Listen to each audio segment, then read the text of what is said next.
Muy buena mi gente, le voy a estar hablando un poco de lo que es la membrana plasmática o llamada membrana celular, que es una estructura semipermeable de 6 a 10 nanómetros de grosor que delimita las células y permite mantener las diferencias entre tanto el interior como el exterior de estas. Ahora bien, en 1972, Singer y Nicholson propusieron el modelo de mosaico fluido para explicar la estructura y el funcionamiento de la membrana plasmática. Lo de mosaico viene refiriéndose a la combinación de lípidos y proteínas que la conforman, y lo de fluido a que ésta puede ser dinámica. Ahora bien, todas las membranas biológicas tienen una estructura común, que consiste en una doble capa de lípidos, intercaladas, perdón. Ahora, los líquidos de la membrana plasmática pertenecen a tres categorías: fosfolípidos, glucolípidos y esteroles. Los principales que están en la membrana celular son los fosfolípidos. Y un fosfolípido es una molécula antipática. ¿Qué significa esto? Que posee una cabeza hidrofílica, o sea que tiene afinidad con el agua, y dos colas hidrofóbicas, es decir, que repelen el agua.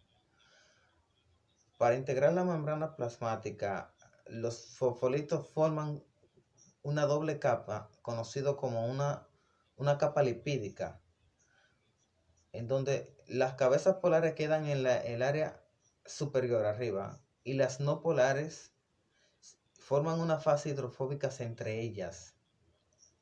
Ahora bien, las capas de la membrana son asimétricas, pues la capa exterior o no citosólica contiene los fosfolípidos, fosfatidilcolina y mionelina. Además, la monocapa exterior contiene glúcidos en su superficie. Estos glúcidos son oligosacáridos covalentemente a los lípidos, formando glucolípidos, y a las proteínas, formando glucoproteínas. A este conjunto de oligosacáridos se le puede llamar glucocáliz, cuyos componentes forman marcadores celulares distintivos que permiten a las células reconocerse entre ellas. Estos marcadores pueden ser muy importantes para el sistema inmunológico, ya que permiten diferenciar entre las células propias del organismo y las extrañas. Así, el glucocáliz puede conferir a las células una protección antigénica. Por su parte, los esteroles, que son derivados del colesterol, están derivados de la membrana plasmática de las células eucariotas y por lo general son más abundantes en las células animales. Ahora bien, los esteroles no existen o son escasos en las membranas plasmáticas de las células eucariotas, ya que una neurona es diferente. Las proteínas se clasifican en 1. Proteínas periféricas o extracelulares.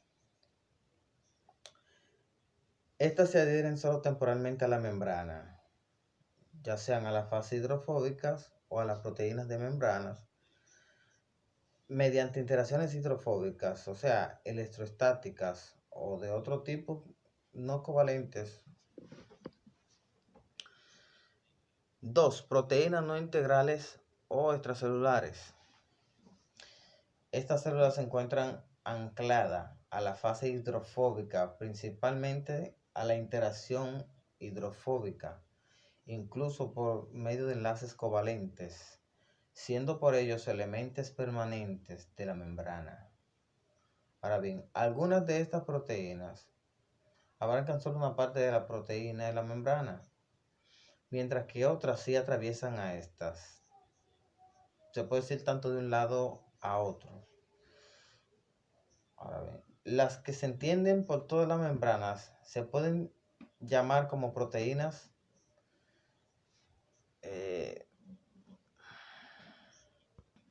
se denominan proteínas transmembranas.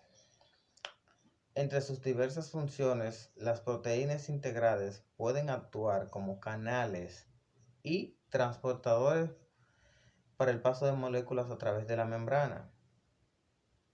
Ahora bien, un transportador es una proteína de membrana que se une específicamente a un soluto y lo pasa a la capa lipídica. Ahora bien, un canal es un canal.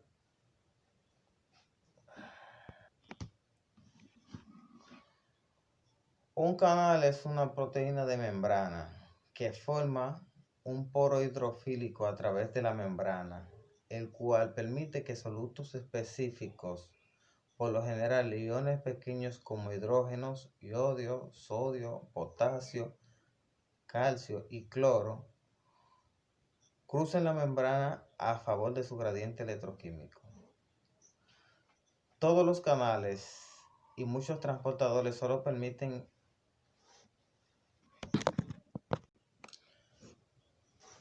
Todos los canales y muchos transportadores solo permiten el paso del soluto a través de la membrana en forma pasiva, a favor de su gradiente de concentración. ¿Qué quiere decir eso? Que permiten el flujo desde la mayor concentración hacia la menor concentración de la célula.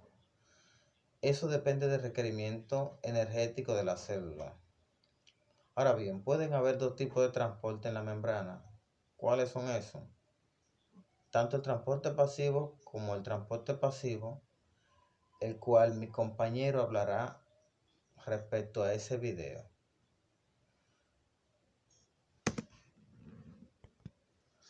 El cual mi compañero estará hablando respecto a ese tema. Buenas noches, mi nombre es Gifresi y le estaré hablando sobre la difusión simple.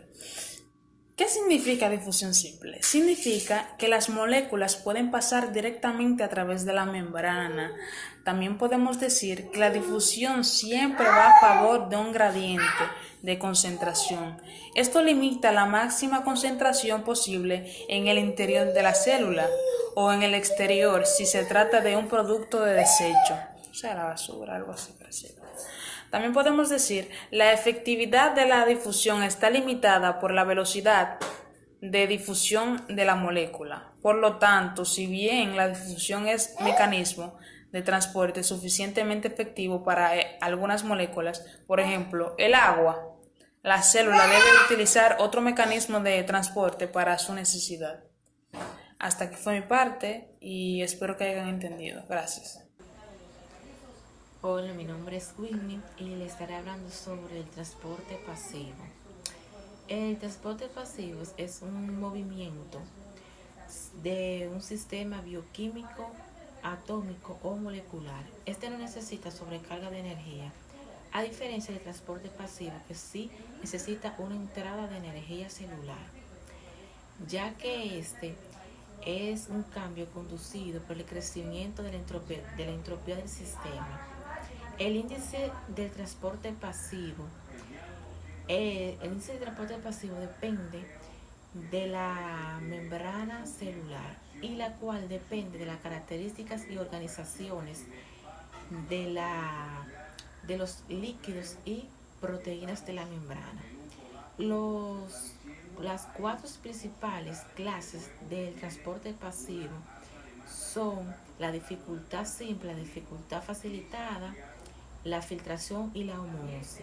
Este utiliza energía cinética y energía de la entropía natural, del movimiento celular, que es necesario que esté a favor de un gradiente. Un breve ejemplo en los humanos, en la vida cotidiana, del transporte pasivo están en la seguridad de los aeropuertos.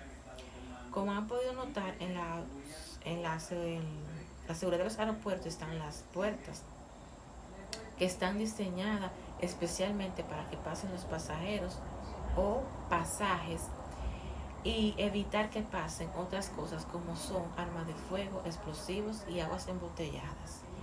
Mientras que el personal del aeropuerto, capitanes, entre otros, pasan por un pasillo especial y los pasajeros pasan lentamente y a veces tienen que esperar mucho tiempo o hacer fila. Si se dan cuenta, en muchos sentidos, la seguridad de los aeropuertos se parece a la membrana plasmática celular.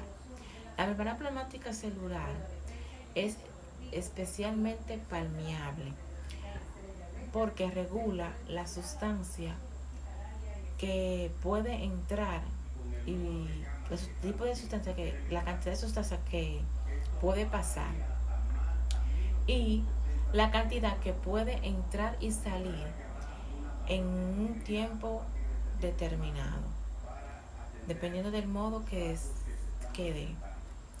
La permeabilidad de la sustancia puede obtener nutrientes, eliminar desechos y mantener un ambiente intenso estable alrededor de su entorno y mantener la homeostasis.